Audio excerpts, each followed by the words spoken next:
متعلق ان کے ماتحت کے متعلق ہر ایک سے پوچھا جائے گا.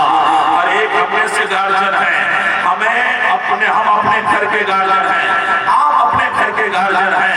ایک شوہر ایک اپنے گھر کا وہ گارجن ہے, حاکم ہے. اس کی بیوی اگر نماز نہیں پڑھتی قیامت کے دن اس سے پوچھا جائے گا. بیٹی نماز نہیں پڑھتی قیامت کے دن باپ سے پوچھا جائے گا.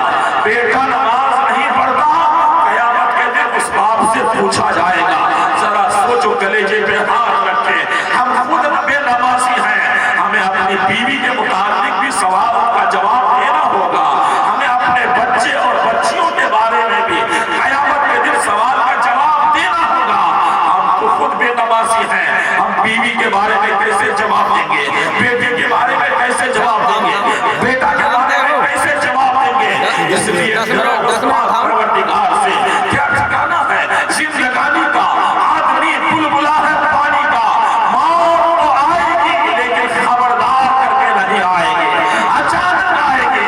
ہمیں دنیا چھوڑ کر جانا ہے, ہم تو اپنا حساب نہیں دے سکتے.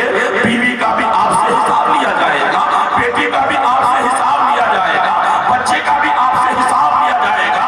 آئیے سنیں مشکاۃ شریف کی حدیث پاک ہے, نبی رحمت صلی اللہ علیہ وسلم ارشاد فرماتے ہیں, جب بچہ یا بچی 7 سال کی عمر کو ہو جائے,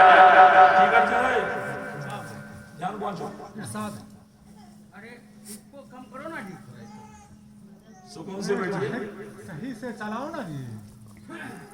دل سے اچھا لگے تو سبحان اللہ کہہ دیجیے گا. ہاتھ اٹھا کر پیر اٹھا کر آپ کا ٹائم برباد نہیں کریں گے, اور انشاءاللہ فجر تک سنیں گے تو سناتے رہیں گے. اور کل پروگرام کرنا ہے نادر بھائی کو, تو ہم اجازت دیتے ہیں, جا کے آپ آرام کر لیں, کیونکہ کل بھی تو کہیں جانا ہے. ہم لوگ کبھی کبھی کہیں چلے جاتے ہیں, روزانہ حضرت کا پروگرام ہوتا ہے. دعا ہے اللہ پاک اور مزید ترقی عطا فرمائے, دن دگنی رات چوگنی ترقی عطا فرمائے. پھر بھی آواز نہیں پھنستی ہے. کیوں آواز نہیں پھنستی ہے؟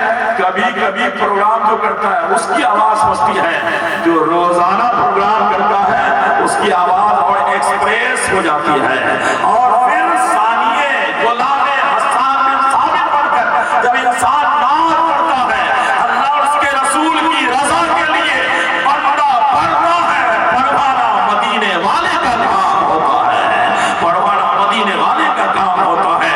آقا صلی اللہ تعالیٰ علیہ وسلم ارشاد فرماتے ہیں, جب بچہ یا بچی 7 سال کی عمر کو پہنچ جائیں, وَأَمُرْهُمْ بِالصَّلَاةِ, تو انہیں نماز کا حکم دو. جب وہ 7 سال کی عمر کو پہنچ گئے, بیٹا یا بیٹی, تو نماز کا حکم دینے کا ارشاد فرمایا گیا, نماز کا حکم دو.